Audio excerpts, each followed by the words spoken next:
Good morning, ladies and gentlemen, Toastmasters all, Yay! and especially our Toastmaster Victoria. Storytelling is an art form, an ancient art form that is rarely used today. Before the written word, there was only storytelling. That's all there was. To be preserved, these stories had to be relevant, they had to be interesting, and they had to be understood. How do you do that? First off, it has to be your story. Because if it's your story, you don't have to remember the speech. You have to worry about forgetting something that you want to say. If you're memorizing the speech, all you're thinking about is, what am I going to say? If it's your speech, if it's your story, you've already lived it. You just have to tell the story. When you're telling it, remember the emotion. Think of the emotion. Is it happy or sad? Is it joyous or tragic? Remember what it was. If this story is not yours, if you're going to tell a story that you did not live, then make it your story. Maybe you read up a little bit about it. What was it like? Was it the past? Is it contemporary? Is it the future?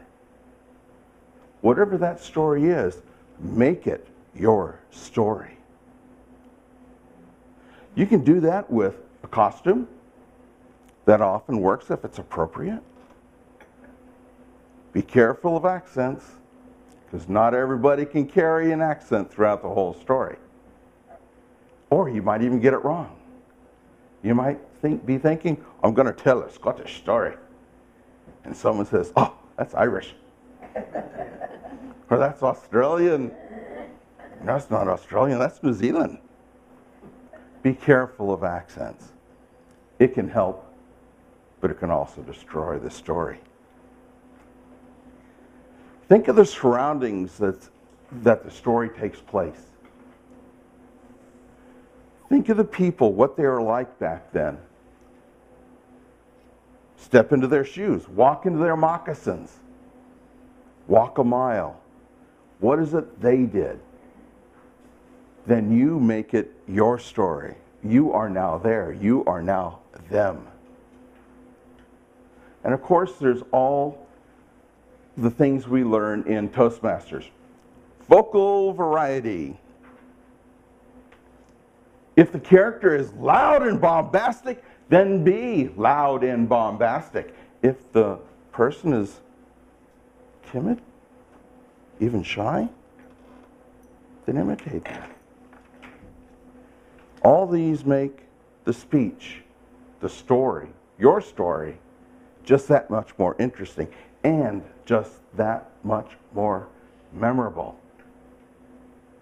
As ancient people used to do around the campfire in front of an auditorium or in a Greek theater, they make it memorable. And of course, there's body language. If you want to show that you love something, it's here. If you're angry and upset, you're like this. Remember that there's another part to where you can put your hands. It's above your head. It was a joyous evening. Certainly means more than it was a joyous evening. That has much more impact. And that's what you want to do. You want to have impact on the story. Humor is something that helps almost everything. Learn how to put a little bit of humor in there. It can be used to break the tension. I think everybody's seen the movie Jaws by Steven Spielberg.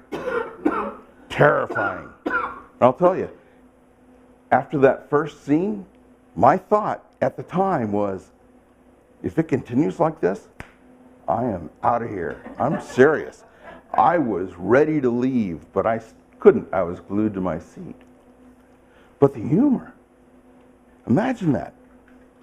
Brody is pulling in the net, or he's throwing out chum, and the shark comes out, terrifying the audience. And he leans back, we got to get a bigger boat. Made us all laugh, broke the tension, but then Spielberg brought us right back into the tension, to the point that if you heard humor, or at least I was that way, if I heard humor in the movie, I'm like, oh my gosh, here we go again, at the top of the roller coaster, about to race to the bottom of fear.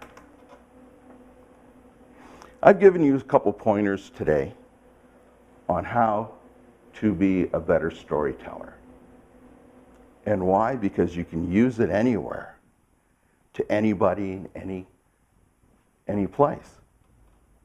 If you've got a presentation to give at a brand new company to a bunch of CEOs and CFOs, you can make that presentation your story. Those are your facts.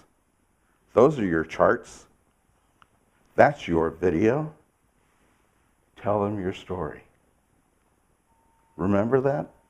And now, go out and entertain somebody.